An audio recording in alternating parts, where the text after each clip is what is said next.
गर्मियों की छुट्टियों में जब ज्यादातर लोग हिल स्टेशन या किसी रिजॉर्ट की ओर भागते हैं, तब रवि और करण का मन उन्हीं रास्तों पर चलता था जो नक्शों में भी अधूरे दिखते हैं।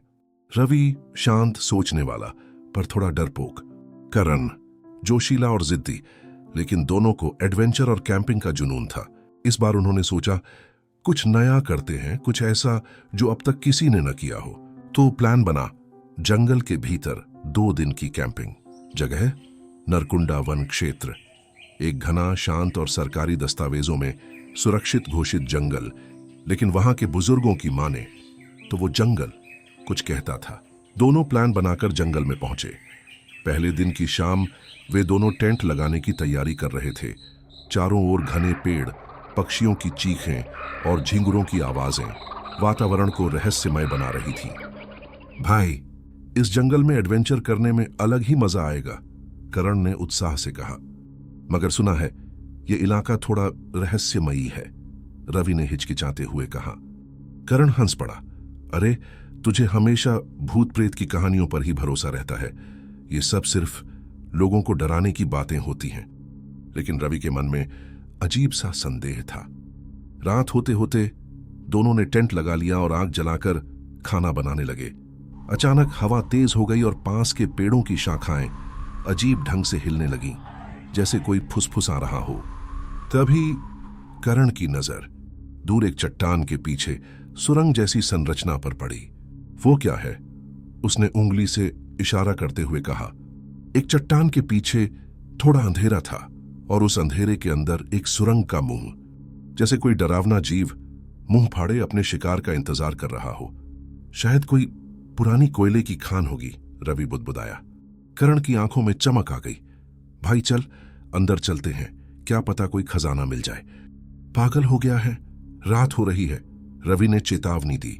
तो क्या टॉर्च है और तू मेरे साथ है, करण ने कहा और आगे बढ़ गया। रवि ने एक गहरी सांस ली और उसके पीछे चल पड़ा, जहां काल उनकी प्रतीक्षा कर रहा था। सूरज ढल चुका था। जंगल की हवा में अजीब सी ठंडक और भारीपन था।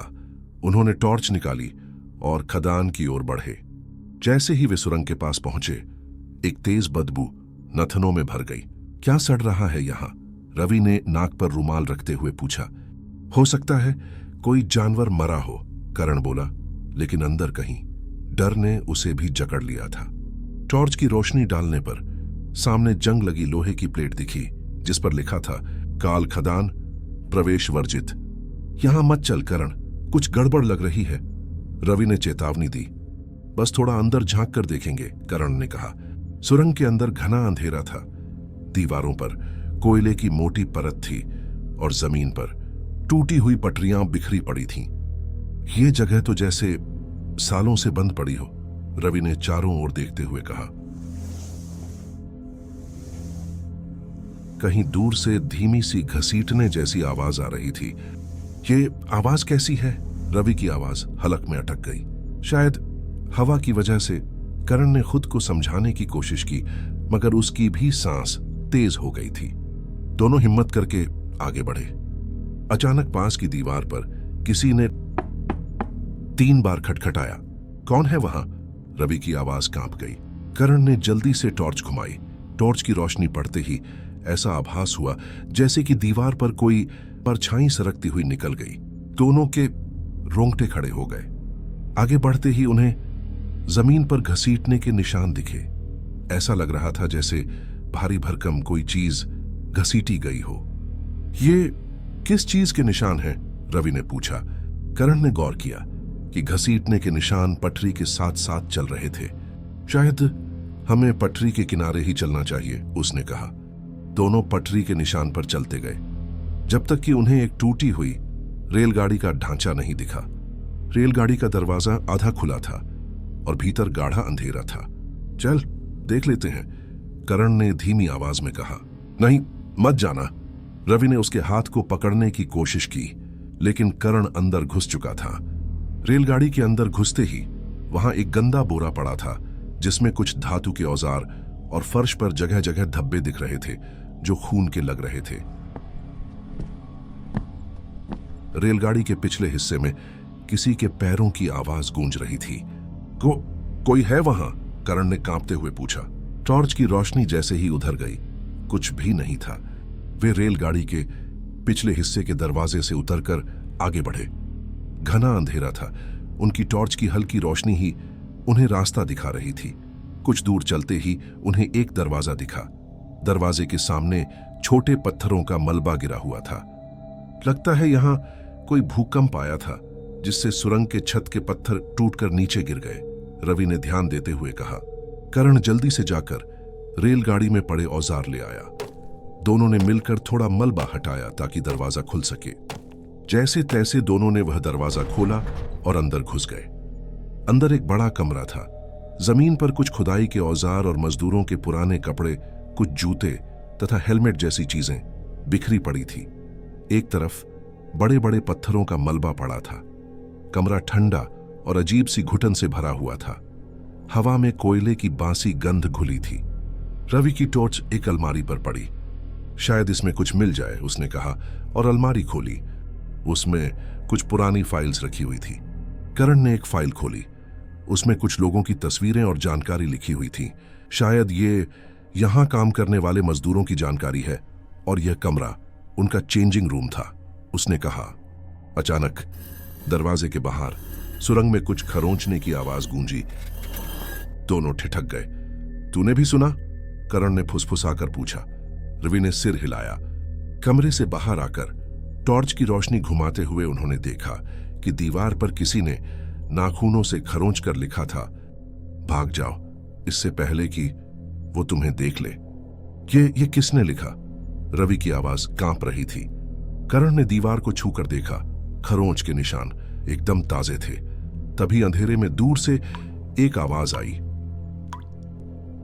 ये आवाज कैसी है? रवि ने घबराकर पूछा। शायद कहीं पानी टपक रहा होगा, करण ने कहा, लेकिन उसकी आवाज में भी डर झलक रहा था। आवाज धीरे धीरे तेज होती गई। ये पानी की आवाज नहीं है, रवि ने कांपती आवाज में कहा। तभी पीछे से जमीन पर किसी के पैरों के घसीटने की आवाज आई। यहां कोई है, रवि ने कांपते हुए कहा और टॉर्च घुमाई, पर वहां कोई नहीं था। शायद हवा होगी, करण ने खुद को समझाने के लिए कहा। तभी सुरंग के अंधेरे में से दो चमकती लाल आंखें दिखाई दी। तूने भी देखा? करण ने फुसफुसाते हुए पूछा। रवि के गले से आवाज नहीं निकली। उसकी सांसें तेज हो गई थीं। दोनों वापस मुड़कर भागे। भागते हुए उन्हें वही रेलगाड़ी दिखाई दी। लेकिन जैसे ही दोनों उसके पास पहुंचे, सुरंग की पटरी पर खड़ी टूटी फूटी रेलगाड़ी जोर जोर से हिलने लगी और धीरे धीरे उनकी तरफ बढ़ने लगी। भाग भाग, करण चिल्लाया। दोनों ने फिर से पीछे मुड़कर दौड़ लगाई, लेकिन सुरंग के भीतर जमीन फिसलन भरी थी। तभी रवि के कंधे पर किसी ने ठंडी हड्डियां जमा देने वाली पकड़ डाली। आह! रवि चीख पड़ा। करण ने टॉर्च घुमाई और देखा, रवि के कंधे पर काली झुलसी हुई उंगलियों जैसी आकृति बनी हुई थी। तभी पीछे से एक अजीब सी फुसफुसाती आवाज गूंज उठी। तुम यहां नहीं आ सकते। दोनों के रोंगटे खड़े हो गए। करण ने हिम्मत दिखाते हुए टॉर्च की रोशनी आगे बढ़ाई, लेकिन जो उसने देखा उससे उसका खून जम गया। सामने एक काली परछाई खड़ी थी जो हवा में तैर रही थी। उसकी आंखें सुर्ख लाल थीं। वह परछाई धीरे धीरे उनकी तरफ बढ़ने लगी। वह भूत है, करण चीखा और उसने रवि का हाथ पकड़कर उसे खींच लिया। दोनों मुड़कर भागने लगे, लेकिन अचानक खदान की जमीन हिलने लगी। भागते हुए उनको वही कमरा दिखाई दिया जहां वे पहले गए थे। दोनों कमरे के अंदर घुसे और जैसे तैसे दरवाजा बंद किया। तभी दरवाजे पर जोर जोर से आवाज होने लगी। परछाई दरवाजे पर वार कर रही थी। आवाज इतनी डरावनी थी कि दोनों डर से कांपने लगे। उन्होंने अपना पूरा जोर लगाकर दरवाजे को पकड़ रखा था। रवि ने कमरे में पड़े एक लोहे के सरिये को उठाया। करण, ये देख, ये दरवाजे पर जाम हो सकता है, रवि ने कहा और दरवाजे के पीछे सरिया फंसा दिया। दोनों डरकर दरवाजे से पीछे हटे। थोड़ी देर बाद आवाज धीरे धीरे कम होने लगी और फिर बंद हो गई। क्या वह साया चला गया? रवि ने कांपते हुए पूछा। पता नहीं, शायद हमारे बाहर निकलने का इंतजार कर रहा हो। हमें दूसरा रास्ता ढूंढना होगा, करण ने डरते हुए कहा। दोनों कमरे में दूसरा रास्ता ढूंढने लगे। तभी कमरे के एक कोने से दस्तक की आवाज गूंज उठी। यह आवाज इस पत्थर के मलबे के पीछे से आ रही है, रवि ने कहा। दोनों के हाथ पांव कांपने लगे। उन्होंने टॉर्च की रोशनी घुमाई। वहां पर दरार के बीच हल्की सी हरकत दिखाई दी। बचाओ, कोई है। अंदर से फटी हुई आवाज आई। कोई जिंदा है अंदर, करण ने घबराते हुए कहा। रुक, हम इस मलबे को हटा सकते हैं। रवि ने जल्दी से जमीन पर पड़ी कुदाल उठाई और पत्थरों पर चोट करने लगा। आखिरकार पत्थरों का एक हिस्सा टूट गया और अंदर से एक दुबला पतला आदमी बाहर निकला।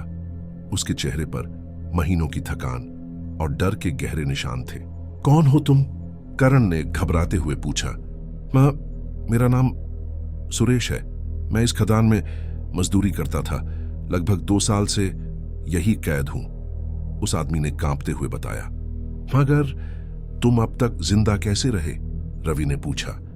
मैं जहां फंसा था वह मेरे जैसे मजदूरों की रहने की जगह थी।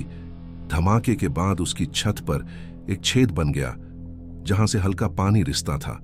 मैं उसी पानी के सहारे बचा रहा और इस कोठरी में पुराने डिब्बों में बचा सड़ा खाना मुझे जिंदा रखता रहा, सुरेश ने थकी आवाज में कहा। धमाका? कैसा धमाका? दोनों ने चौंकते हुए पूछा। सुरेश ने अपनी आपबीती सुनाई। 1 साल पहले खदान का मालिक गोपाल मिश्रा अवैध रूप से खदान से कोयला निकालने का गोरख धंधा कर रहा था। एक दिन खदान में जहरीली गैस रिसने लगी थी, जिससे मजदूरों की जान को खतरा हो गया था। हमने मालिक से कहा कि खदान को बंद किया जाए, मगर उसने इन सबको हादसा दिखाने का प्लान बना लिया, शायद बीमे के पैसे लूटने के लिए। सुरेश की आंखों में खौफ साफ झलक रहा था। फिर क्या हुआ? रवि ने सांस रोकते हुए पूछा। हम मजदूरों को इस बात की भनक लग गई, इसलिए हमने विरोध किया। उस रात मालिक ने सारे मजदूरों को बातचीत करने के बहाने बुलाया और खदान के गहरे हिस्से में एक कमरे में इकट्ठा किया और फिर सुरंग को बारूद से उड़ा दिया। सुरेश की आवाज कांपने लगी। क्या? करण की रूह कांप गई। उसने सबको जिंदा दफना दिया ताकि कोई सबूत न बचे, लेकिन मैं बच गया क्योंकि मेरा कोई घर नहीं है। मैं यही सुरंग के अंदर रहता था। उस दिन मैं मेरा काम खत्म करके बहुत थक गया था, इसलिए मैंने उनके साथ जाने से मना कर दिया और जाकर सो गया। कमरे की लाइट बंद थी, इसलिए शायद वे मुझे ढूंढ नहीं पाए, पर अचानक एक जोरदार धमाके की आवाज से मेरी नींद खुली। मैंने बाहर निकलना चाहा, मगर छत से बड़े बड़े पत्थर गिरने लगे, जिससे बाहर जाने का रास्ता बंद हो गया। मैंने पत्थर हटाने की कोशिश की, मगर पत्थर बहुत बड़े थे। सुरेश के चेहरे पर डर और दर्द दोनों झलक रहे थे। हमें यहां से निकलना होगा, करण ने कहा। लेकिन कैसे? हमारे टॉर्च की बैटरी खत्म हो रही है। रवि घबरा गया। हमें मशाल बनानी होगी। मेरे पास लाइटर है, करण ने कहा और जल्दी से फर्श पर पड़ी कुदाल उठाई। फिर उसे दीवार पर पटक कर उसका हैंडल अलग कर दिया। रवि ने कमरे में पड़े पुराने कपड़े उठाए और सुरेश जाकर तेल का डिब्बा ले आया जो उस अलमारी में कहीं रखा हुआ था। इस तरह उन्होंने 3 मशालें बनाई और जलाई। सुरेश ने अलमारी से कुछ कागज निकाले और करण को देते हुए कहा, "ये पुलिस को दे देना। इन कागजों में हमारी दुखद कहानी के कुछ सबूत हैं। चलो अब यहां से निकलते हैं," रवि ने कहा। "रुको, मैं पहले बाहर झांक कर देखता हूं," करण ने कहा और दरवाजा थोड़ा खोलकर एक मशाल बाहर फेंक दी। बाहर सब कुछ शांत लग रहा था। दोनों सुरेश को सहारा देते हुए कमरे से बाहर निकले। अंधेरा बहुत था। मशाल की हल्की रोशनी ही रास्ता दिखा रही थी। रेलगाड़ी का डिब्बा भी शांत खड़ा था।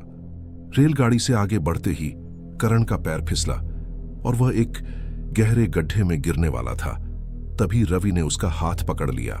"करण, पकड़ ले," रवि ने पूरी ताकत लगा दी। मैं फिसल रहा हूं," करण चीखा। तभी पीछे से वो परछाई फिर दिखाई दी, इस बार और भी भयानक रूप में। उसका चेहरा ऐसा था मानो किसी ने खौलते हुए कोयले में जलाया हो। उसके हाथ लंबे, झुलसी हुई हड्डियों जैसे लग रहे थे। सुरेश ने जलती मशाल उस परछाई की ओर फेंक दी। आग की लौ से परछाई भयानक चीख के साथ पीछे हट गई। रवि ने पूरा जोर लगाकर करण को ऊपर खींच लिया और तीनों तेजी से बाहर भागे। जब दीवार पर रोशनी पड़ी, उन्होंने देखा कि वहां चेहरों की आकृतियां उभरने लगीं, सैकड़ों आंखें और मुंह खुलने लगे। उनकी चीखों की आवाजें सुरंग में गूंजने लगीं।